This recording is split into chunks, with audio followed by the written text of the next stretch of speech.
Hello everyone, welcome to my YouTube channel The Geography Guide। आज हम discuss करेंगे air masses और local winds के बीच में क्या कनेक्शन होता है। ये टॉपिक हमने ज्योग्राफी के यूपीएससी 2025 ऑप्शनल पेपर 1 से उठाया है। उसमें एक 10 मार्क का क्वेश्चन पूछा गया था जिसमें एयर मासेस और लोकल विंड्स के रिलेशनशिप को डिफाइन करना था। So this will be a highly informative video.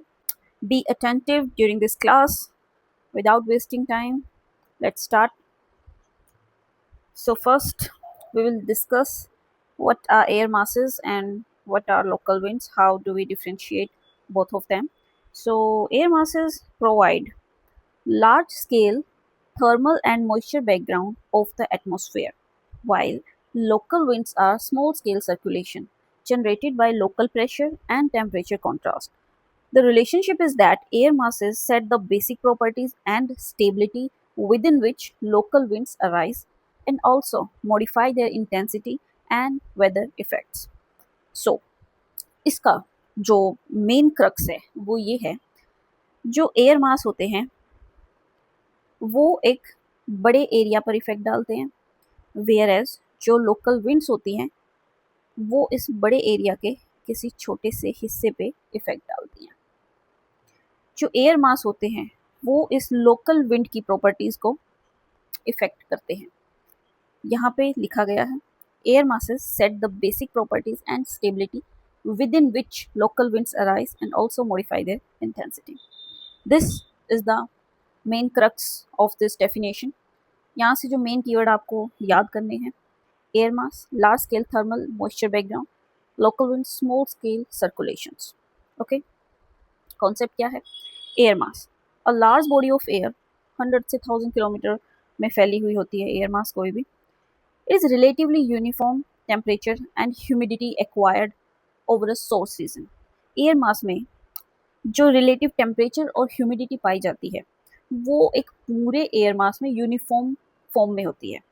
इसका ये मतलब नहीं है कि अगर इतने बड़े एरिया पे एक एयर मास है तो यहाँ पे अलग टेम्परेचर और ह्यूमिडिटी कंडीशन मिल रही है, यहाँ पे अलग मिल रही है, यहाँ पे अलग मिल रही है। नहीं, जितने बड़े एरिया पे ये एयर मास फैला हुआ होता है उसमें पूरे एरिया में यूनिफॉर्म ह्यूमिडिटी और यूनिफॉर्म टेम्परेचर मिलता है। Okay, this is the important thing to learn about. इसके दो एग्जाम्पल यहाँ पे दिए गए हैं। एयर मास के नाम कैसे डिसाइड किए जाते हैं? जो हम सी यूज़ करते हैं वो कॉन्टिनेंटल के लिए करते हैं, पी पोलर के लिए करते हैं, एम मैरीटाइम के लिए और टी ट्रॉपिकल के लिए। स्मॉल का मतलब होता है जो भी लेटर हम आगे यूज़ करते हैं और स्मॉल फॉर्म में, ये ओरिजिन ऑफ एयर मास होता है कि एयर मास मैरीटाइम नेचर का है या फिर कॉन्टिनेंटल नेचर का है, तो वो सब हम इस अल्फ़ाबेट से डिसाइड करते हैं। Okay, again it was very important. अब लोकल विंड्स देख लेते हैं एक बार। जो लोकल विंड्स होती हैं वो मेजो स्केल सर्कुलेशन होती है, मतलब जैसे एयर मास को हम 100 से 1000 किलोमीटर पे मेज़र करते हैं, लोकल विंड्स को हम 10 से 100 किलोमीटर के एरिया में मेज़र करते हैं। ये लोकल फैक्टर्स ही प्रोड्यूस करते हैं। जो मेजर चीज़ होती है जो इन पे इफेक्ट डालती है वो लैंड और सी का कॉन्ट्रास्टिंग टेम्परेचर होता है। वी नो दैट कि लैंड और सी की जो हीट एब्जॉर्बिंग कैपेसिटी होती है वो काफ़ी डिफर करती है। ओके, पानी जो होता है, वाटर जो होता है, उसकी हीट एब्जॉर्बिंग कैपेसिटी लैंड के मुकाबले काफ़ी ज़्यादा होती है, इसलिए पानी लेट गर्म होता है और एक डिले से ही ठंडा होता है। ओके, जिससे जो सर्कुलेशन है लैंड टू वाटर ब्रिज या फिर वाटर टू लैंड ब्रिज वो डेवलप होता है।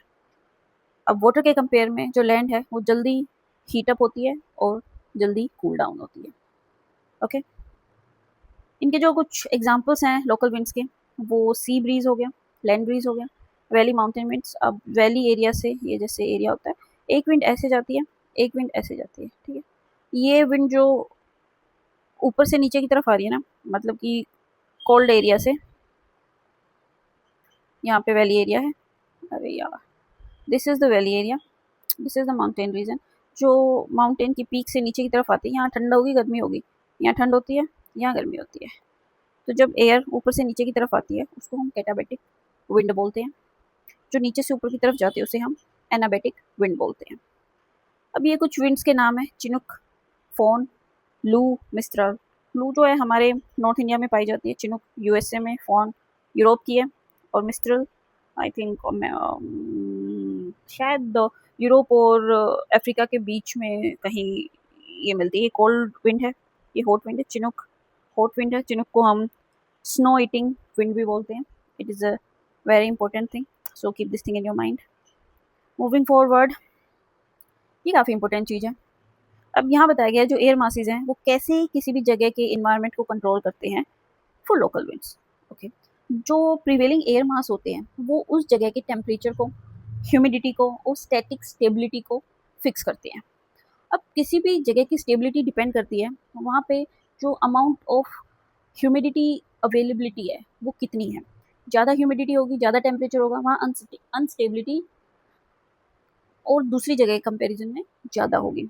ओके, ये गवर्न करता है कि how strongly local thermal contrast develop and drive winds. Very generalize statement, ये काफ़ी इंपॉर्टेंट है। जो warm unstable maritime tropical air mass होते हैं। अब मैरीटाइम ट्रॉपिकल एयर मास को हम अनस्टेबल क्यों बोलते हैं?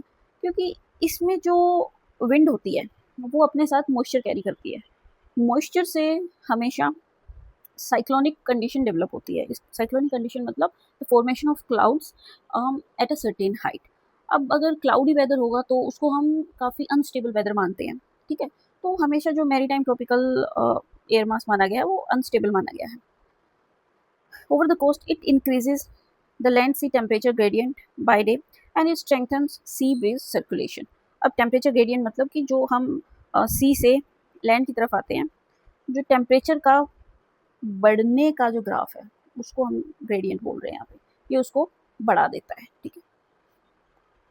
मूविंग फॉरवर्ड, जो कोल्ड और स्टेबल कॉन्टिनेंटल पोलर है। अब इसको स्टेबल क्यों बोला गया है? एक तो ये इसका ओरिजिन है वो कॉन्टिनेंट से है। अब कॉन्टिनेंट से अगर आप कोई चीज़ उठा रहे हो तो कॉन्टिनेंट पे तो पानी उस अमाउंट में अवेलेबल नहीं है जितना एक ओशन के ऊपर है, मरीन एरिया में।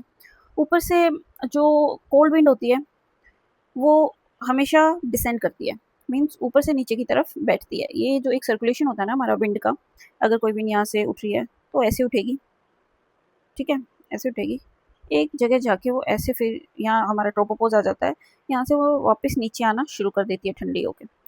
तो जो कोल्ड विंड होती है वो ऊपर से नीचे की तरफ आ रही है। अब ऊपर से अगर नीचे की तरफ कोई एयर आ रही है इसका मतलब वहाँ पे क्लाउड फॉर्मेशन तो होगा नहीं, हाई प्रेशर होगा। और अगर विंड नीचे की तरफ आ रही है तो इस एरिया में हाई प्रेशर बनेगा। यहाँ से विंड ऊपर जा रही है तो यहाँ लो प्रेशर बनेगा, और हवा नीचे से ऊपर जा रही है तो वो ऊपर ठंडी होकर क्लाउड फॉर्मेशन करेगी अगर उसमें स्पेसिफिक अमाउंट ऑफ ह्यूमिडिटी है तो। ओके, यही यहाँ पे लिखा गया है काफ़ी क्लियर लैंग्वेज में, देख लीजिए एक बार आप। जो cold stable continental polar air mass है वो सप्रेस करते हैं कन्वेक्शन को, ये कन्वेक्शन करंट माना गया है। ओके, इसको सप्रेस करते हैं, लेकिन ये फेवर करते हैं dense down slope katabatic winds at night. लेकिन ये फेवर करते हैं, अब ऊपर से नीचे की तरफ आ रहे हैं और अगर माउंटेनियस रीजन में ये विंड चल रही है तो ये कैटाबेटिक विंड का नाम ले लेती है। इसी विंड की वजह से वैली एरिया में फार्मिंग हो पाती है, नहीं तो वहाँ पे फ्रोस्ट हो जाएगा। आगे है जो प्रेशर पैटर्न और लोकल विंड बिहेवियर है। वैसे तो मैंने आपको ये एक इसका जर्नलाइज्ड ओवरव्यू दे दिया है प्रेशर बेल्ट का और विंड सिस्टम का, बट फिर भी यहाँ हम लोग एक बार देख लेते हैं जो प्रेशर पैटर्न है और लोकल विंड बिहेवियर वो कैसा होता है। जो एयर मासेज है they are associated with broad high and low pressure system, मतलब जहाँ पे काफ़ी ब्रॉड एरिया में हाई प्रेशर और लो प्रेशर, मतलब ऐसा नहीं है कि इनके जो आइसोबार से इतने नज़दीक नज़दीक नहीं बने होते, ठीक है। अगर कोई एयर मास है, अगर आप उसको आइसोबार पे डिटेक्ट करना चाहोगे, आइसोबार मतलब कि जब सिमिलर प्रेशर की एक लाइन ड्रॉ होती है, ये एक जैसे 1000 MB का आइसोबार, तो दूसरा ऐसे इतना दूर जाके क्रिएट होगा। ये आप 2000 MB का लगा, वैसे इतना प्रेशर नहीं होता है, फिर भी ये आइसोबार्स होते हैं ऐसे जो अलग अलग डिस्टेंस पे, मतलब आप सिमिलर प्रेशर के एरियाज़ को जब आप ऐसे साथ में जोड़ने की ट्राई करते हैं, ठीक है। देख लीजिए अब इसे, जो हाई प्रेशर है उसमें एंटी साइक्लोनिक एयर मास बनेगा। एंटी साइक्लोनिक में क्या होता है, हवा नीचे की तरफ आगे दूर दूर फैल जाती है। लो प्रेशर में साइक्लोनिक एक्टिविटी होती है, सभी को पता है, लो प्रेशर फॉर्म होगा, वहाँ से विंड उठेगी, डिप्रेशन फॉर्म होगा, ह्यूमिडिटी का सोर्स रहना चाहिए, तो वो एक काफ़ी क्यूमुलोनिम्बस टाइप क्लाउड फॉर्म करते हैं और एक साइक्लोन की फॉर्म ले लेते हैं। इसमें सब्सिडेंस और स्टेबिलिटी होती है, ये वीकन करता है कन्वेक्टिव विंड्स को। ऑब्वियस सी बात है, कन्वेक्टिव करंट्स को वीक करेगा अगर हवा ऊपर से नीचे की तरफ बैठ रही है तो। ये चैनल करता है विंड को along valleys, gaps and plain area, important thing है। लो प्रेशर इनहेंसेस इंस्टेबिलिटी, हमने देख लिया इंस्टेबिलिटी क्यों होती है, वर्टिकल मोशन होता है इसमें। इसमें स्टीप प्रेशर ग्रेडियंट होता है, इसका मतलब टेम्परेचर एकदम से बढ़ता है। स्टीप टेम्परेचर ग्रेडियंट मतलब टेम्परेचर एक पॉइंट से दूसरे पॉइंट पे एकदम से इंक्रीज हो जाता है, ठीक है। इसे हम स्टीप ग्रेडियंट बोलते हैं। Keep this thing in your mind, काफ़ी इंपॉर्टेंट कीवर्ड है ये। स्टीप स्टीप प्रेशर ग्रेडियंट मतलब प्रेशर एकदम से बढ़ता है, okay. Intensity, local gust, convergence lines and thunderstorms, okay. Thunderstorm और कन्वर्जेंस लाइन्स बनती है, ऑब्वियस सी बात है। ये एक डायग्राम है, काफ़ी इंपॉर्टेंट है, आप इसको अपने आंसर्स में ड्रॉ करेंगे, आपको काफ़ी हेल्प मिलेगी। एयर मास, ये एक कीवर्ड आपको याद कर लेना है। Synoptic scale and local winds mesoscale, ये आप लिख देना, बहुत अच्छे मार्क्स आपको मिलेंगे। आप ऐसा कुछ वाटर टाइप फॉर्म करके ऐसे माउंटेन्स फॉर्म करना, फिर आप दिखाएंगे कि ये लार्ज स्केल बैकग्राउंड फॉर्म करता है, मतलब ये कंट्रोल करता है ना, ये हमने आपको अभी ऊपर पढ़ाया था, temperature, humidity, pressure and stability, ये चारों पॉइंट आप ऐसे लिखेंगे, यहाँ माउंटेन्स ड्रॉ करेंगे। Then air mass properties modify intensity, direction and weather effects of local winds, okay. It is generated by local contrast and relief, land sea heating, slope effects and valley funneling, ये तीन काफ़ी important चीज़ें हैं। ये तीनों keywords आप अपने answers में लिखने के लिए रट लीजिए, लैंड और सी की heating, slope effect and valley funneling, valley बोलते हैं हम लोग। Arise, intensify and produce weather within the air mass environment. अब जो डायनेमिक इंटरेक्शन एंड मॉडिफिकेशन है इन दोनों चीज़ों का, वो देख लेते हैं एक बार जी। यहाँ है मूवमेंट और replacement of one air mass by another changes background condition. अब अगर कहीं पे कोल्ड एयर मास है और उसके ऊपर वार्म एयर मास आ जाएगा, तो इट इज़ क्वाइट ऑब्वियस कि वहाँ के वेदर कंडीशंस चेंज हो जाएंगे, ओके। यहाँ पे वही बताया गया है। It can abruptly weaken, strengthen और transform existing local wind system. Example north India. अब जैसे प्री मानसून, मानसून से पहले क्या होता है, वहाँ पे कॉन्टिनेंटल एयर मास होता है, जिसकी वजह से लू चल रही होती है, काफ़ी ड्राई एयर और गर्म हवा होती है, hot and dry air mass, क्योंकि वो हवा हमारी नॉर्थ वेस्ट साइड से आ रही होती है। ये इंडिया है, नॉर्थ वेस्ट साइड से वो हवा आ रही होती है। अब यहाँ पे सारा कॉन्टिनेंट है, पानी का दूर दूर तक नामो निशान नहीं है, इसलिए से काफ़ी ड्राई और हॉट विंड वाला सिस्टम यहाँ क्रिएट हो जाता है, जिससे कि लोकल विंड लू जनरेट होती है। अब जब यहाँ पे मैरीटाइम एयर का अराइवल होता है, जिसे हम साउथ वेस्ट मानसून विंड्स भी बोलते हैं, और एक फिनोमेना और होता है जो कि वेस्टर्न डिस्टर्बेंस होता है, जो विंटर्स में फॉर्म होता है जब मेडिटेरियन सी से हवाएं पानी उठा के इंडिया की तरफ आती हैं, तब विंटर्स में रेनफॉल होता है और पहाड़ी रीजन्स में स्नोफॉल होता है। जब ये मैरीटाइम एयर मास आता है तो ये लू को सप्रेस कर देता है, ओके। मानसून ऑनसेट होता है तो ये लू को सप्रेस कर देता है। इससे जो वहाँ का वेदर है वो कूल हो जाता है, एयर मॉइस्ट हो जाती है, जिससे जो वेदर कंडीशंस है वो वहाँ की मॉडिफाई हो जाती है, और जो लोकल थर्मल कॉन्ट्रास्ट है और वहाँ पे स्टेबिलिटी आ जाती है, thermal contrast and stability create हो जाती है। अब moisture characteristics and local wind impacts. Moisture content of an air mass directly affects the weather outcomes of local winds. अब एक एयर कितना मॉइस्चर लेडन कर सकती है अपने साथ, वो एक जगह के वेदर आउटकम्स को या लोकल विंड्स को डिफाइन करता है। जैसे ड्राई कॉन्टिनेंटल एयर है, वो डाउन स्लोप अगर हवा ऊपर से नीचे आ रही है तो ऑब्वियस ही है, एक तो ड्राई होगी और ऊपर से वार्म होगी, क्योंकि एक लेवल तक ही जाके वो ठंडी होती है, उसके बाद वो जैसे जैसे नीचे आएगी उसका टेम्परेचर फिर से बढ़ने लगेगा। वार्म डाउन स्लोप विंड्स होती है, जैसे कि चिनुक हो गई, फॉन हो गई, लू, दे बिकम वेरी ड्राई, जिससे कि जो जब ये किसी भी जगह पे जाती है तो वहाँ पे इवेपोट्रांसपिरेशन की रेट है वो इंक्रीज़ कर जाता है, मतलब कि जो प्लांट के अंदर मॉइस्चर कैरिंग कैपेसिटी होती है वो ख़त्म होने लग जाती है, क्योंकि वो एटमॉस्फेयर में जैसे उस ह्यूमिडिटी को स्प्रेड कर रहे होते हैं, ये उस लेवल की ड्राई और हॉट एयर उस एरिया में आ जाती है, जो कि सारे मॉइस्चर को उड़ा के ले जाती है। फिर उस एरिया में फायर का रिस्क बढ़ जाता है, क्योंकि हर चीज़ इतनी सूखी और गर्म हो जाती है, जिससे कि फायर रिस्क बढ़ जाता है। तभी बोलते हैं कि इन दिनों में आग बहुत ज़्यादा लगती है और बहुत जल्दी ही पकड़ती है, क्योंकि ह्यूमिडिटी ना के बराबर होती है टेम्परेचर में, और हवा भी काफ़ी गर्म होती है। अब जो मॉइस्ट मैरीटाइम एयर होती है वो इंटरेक्ट करती है ओरोग्राफिक लोकल विंड से। ओरोग्राफिक विंड्स मतलब जो पहाड़ों की तरफ, ये वाली विंड ऐसे चढ़ के जो ऐसे इस तरफ उतरती है, they are called orographic wind. अगर यहाँ से मॉइस्चर लेके आ रही है, it will form the clouds here and it will cause rainfall this side, and this side will be dry area, okay. These are called orographic winds. Heavy rainfall, snow on windward slope. Windward मतलब ये जो कोई भी पहाड़ है जब air यहाँ आके टकराती है, so this is called windward. इसी साइड रेनफॉल होती है, दिस इज लीवर्ड साइड, यहाँ पे रेनफॉल नहीं होती, यहाँ ड्राई कंडीशंस क्रिएट हो जाती हैं, ओके। अब इसमें आगे दिया गया है on windward side and fog cloud in coastal zone. अगर वहाँ पे बारिश होगी तो वहाँ पे फोगी और क्लाउडी रीजन तो रहेगा। अब ये कुछ एग्जांपल दिए गए हैं लोकल विंड्स के, और एयर मासेस का रोल बताया गया है उनके ऊपर क्या है। काफ़ी इंपॉर्टेंट टेबल है, इसको ध्यान से देख लेना, यही सबसे बड़ा क्रक्स है।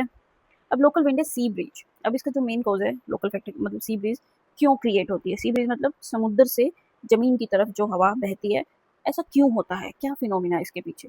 जो जो तो जो डे टाइम का लैंड सी थर्मल कॉन्ट्रास्ट होता है, मतलब जो हीटिंग इंटेंसिटी है दिन के टाइम पे समुंदर और ज़मीन के बीच, उसकी वजह से ये होती है। जैसे कि जो लैंड है वो जल्दी हीट अप होती है, वहाँ पे लो प्रेशर जोन बनता है, लो प्रेशर जोन बनेगा, वहाँ से हवा उठेगी। अगर एक जगह से ये सी है, ये विंड है, ओके, हवा यहाँ है, सैचुरेटेड पॉइंट है। अब दिन निकलेगा, यहाँ सन इसको हीटअप करेगा, ठीक है, हीटअप करेगा तो यहाँ से हवा उठना स्टार्ट कर देगी। अब यहाँ से स्टार्ट करेगी तो यहाँ पे एक वॉइड क्रिएट होगा, ये एरिया खाली हो जाएगा, तो जो एयर यहाँ पे थी वो इस वॉइड को फिल करने के लिए इस तरफ भागेगी, इस तरफ भागेगी, तो एक विंड सिस्टम सी से लैंड की तरफ चलने लग जाएगा दिन के टाइम पे, ठीक है। तो ये इधर ऐसे जा रहा है, यहाँ से ऊपर उठ रहा है, फिर ऊपर जाके ठंडा हो रहा है, फिर ट्रेवल कर रहे हैं और ये नीचे यहाँ पे हाई प्रेशर बन रहा है, ठीक है, जिससे ये एक पूरा कन्वेक्टिव करंट बन जाता है विंड का, जिसे हम सी ब्रिज बोलते हैं, ओके। अब ये एयर मास की कौन सी कंडीशन को फेवर करते हैं? वार्म होती है और अनस्टेबल मैरीटाइम होती है, ठीक है, पानी ह्यूमिडिटी होगी इसके अंदर, तो ये अनस्टेबल मैरीटाइम एयर मास माना गया है। इसका काफ़ी स्ट्रॉन्गर ग्रेडियंट होता है, भाई दैट टेम्परेचर ग्रेडियंट। एंड इसका इम्पैक्ट क्या होता है? ये जब सी से लैंड की तरफ विंड आती है तो वो कूलिंग कॉज करती है, क्लाउड फॉर्मेशन होते हैं, कभी कभार थोड़ा बहुत बारिश भी हो जाती है, occasional shower on coastal region में ही होता है। अब लैंड ब्रिज है, जब रात का समय होता है, सन अपने पीक पे नहीं होता है, उस समय जो ज़मीन का एरिया वो काफ़ी जल्दी ठंडा होता है। उसका क्या रीज़न होता है? इसके पीछे भी एक, तो दिन में तो इंसोलेशन होता है, मतलब सन से हीट अप आ रही है। अब रात को हीट होने का क्या रीज़न है? वो काफ़ी इंपॉर्टेंट चीज़ है, ये मैं आपके लिए क्वेश्चन छोड़ रही हूँ, ठीक है। वो आप बताएंगे कि रात के टाइम पे कौन सा रेडिएशन होता है, या फिर बता देते हैं, चलो, टेरेस्ट्रियल रेडिएशन होता है, ओके, मतलब जो धरती से स्काई की तरफ हीट जाती है, लैंड से स्काई की तरफ जो हीट जाती है वो टेरेस्ट्रियल रेडिएशन होता है, ठीक है, जिससे जो लैंड का एरिया वो जल्दी ठंडा होने लग जाता है। अब वो ठंडा होएगा जल्दी जल्दी, तो फिर जो वाटर की कैपेसिटी है ठंडा होने की वो उतनी फास्ट नहीं होती। पानी अब का जो टेम्परेचर है वो अब यहाँ के कंपैरिजन में गर्म माना गया है, ठीक है, वो गर्म हो जाएगा और ये ठंडी होती आ जाएगी, क्योंकि यहाँ से रेडिएशन के थ्रू हीट जा रही है, यहाँ से उतनी जल्दी से नहीं जा पा रही है। तो अब अगर यहाँ पे लो प्रेशर क्रिएट हो रहा है, तो अब यहाँ से विंड ने ऊपर की तरफ जाना स्टार्ट कर दिया। अब यहाँ एरिया खाली हो जाएगा, अब इस एयर को भरने के लिए फिर से एयर भागेगी, लेकिन अब एयर ज़मीन की तरफ से समुद्र की तरफ भागेगी। अब ज़मीन से समुद्र की तरफ भागेगी, यहाँ से उठेगी हवा, फिर यहाँ जाके सैचुरेटेड पॉइंट आएगा, कंडेंसेशन होगा और यहाँ के नीचे फिर से बैठ जाएगी। High pressure zone, low pressure zone, दो जोन बनेंगे और एक पूरा कन्वेक्टिव करंट हमारा खत्म हो जाएगा। इसको हम बोलते हैं land bridge, okay. Night time में होती है, लैंड से कॉन्ट्रास्ट से इससे क्लियर और स्टेबल एयर बनती है, ओके। अब उसमें क्लाउड्स तो है नहीं क्लाउड फॉर्मेशन तो होंगे नहीं, क्योंकि वो ज़मीन से समुद्र की तरफ जा रही है, उसमें ह्यूमिडिटी है ही नहीं, ड्राई एयर है, calm clear nights on coast. Valley mountain wind, slope heating, cooling night, slope को हीट करेंगे जो वैली माउंटेन विंड होती है। It depends on the stability of air mass. Anabatic daytime में होती है, कैटाबेटिक नाइट टाइम में होती है, मतलब एनाबेटिक जो दिन में वैली एरिया से माउंटेन ऊपर माउंटेन पीक की तरफ जाती है, कैटाबेटिक जो रात के समय में पीक से वैली एरिया की तरफ आती है, mixing valley, okay. Chinook form, warm down slope by compression, dry continental air, ये लोकल विंड्स हैं, नाम है उनके, आप याद कर लेना। Warm dry snow melt, fire risk होता है, लू हमने देख लिया, extreme heating of interior plains, hot dry dusting north India, mistral bora, funneling by relief and pressure gradient, cold winds होती हैं, लोकल विंड्स है ये, इनसे स्ट्रॉन्ग गस्ट्स होते हैं। साउथ फ्रांस में गस्ट मतलब विंड का बड़ा फोम, मतलब विंड एक छोटा फोम माना गया, गस्ट एक काफ़ी स्ट्रॉन्ग करंट होता है विंड का, उसे गस्ट बोलते हैं। ये एड्राटिक रीजन में होती है, एड्राटिक सी वाला जो रीजन है हमारा वहाँ होती है। अब की टेक अवे क्या है एयर मासेस का? साइनोपिक स्केल काफ़ी इंपॉर्टेंट कीवर्ड है। Controls on temperature, humidity, pressure and stability काफ़ी इंपॉर्टेंट पॉइंट्स हैं। Local winds, meso scale again very important. To fine scale counter, their generation strength and climatic impacts are conditioned and continuously modified by properties and movements of the overlying EM. So that's it from my side. काफ़ी important discussion किया आज हमने air mass और local winds के बारे में, climatology के बारे में, काफ़ी इंपॉर्टेंट चीज़ें हमने सीख ली हैं। एक विंड सिस्टम के बारे में देख लिया है, हाई प्रेशर लो प्रेशर के बारे में देख लिया है। ये आपको मतलब आगे भी अगर आपको ऐसे क्लाइमेटोलॉजी क्लास लोगे तो शायद एक आपका बेस बन गया है, how winds move and how all this system function, okay. इस चैनल पे पूरा ज्योग्राफी ऑप्शनल फ्री में पढ़ेंगे, ओके, पूरा जियो ऑप्शनल पढ़ेंगे हम यहाँ क्वेश्चन से अप्रोच से, बिल्कुल फ्री में। अगर आप ये सारी वीडियोस देख लेंगे ना जितनी भी मैं यहाँ डालूँ, तो आपको और कहीं से ज्योग्राफी ऑप्शनल पढ़ने की ज़रूरत नहीं है। एग्जाम्पल्स भी आप यही यूज़ कीजिए, डायग्राम ये यूज़ कीजिए, कंटेंट ये यूज़ कीजिए अपने आंसर्स में। उसके बाद आप अपने आंसर्स की जब क्वालिटी देखेंगे, आपको खुद रियलाइज़ होगा आपके कॉन्सेप्ट कितने क्लियर हो चुके हैं। Okay, so that's it. Thank you, have a good day. So thank you for watching my video. Please subscribe कर दीजिए और लाइक भी कर दीजिए। पसंद आए तो कमेंट भी कीजिए, शेयर कीजिए अपने दोस्तों के साथ जिनको ज्योग्राफी काफ़ी टफ लगती हो।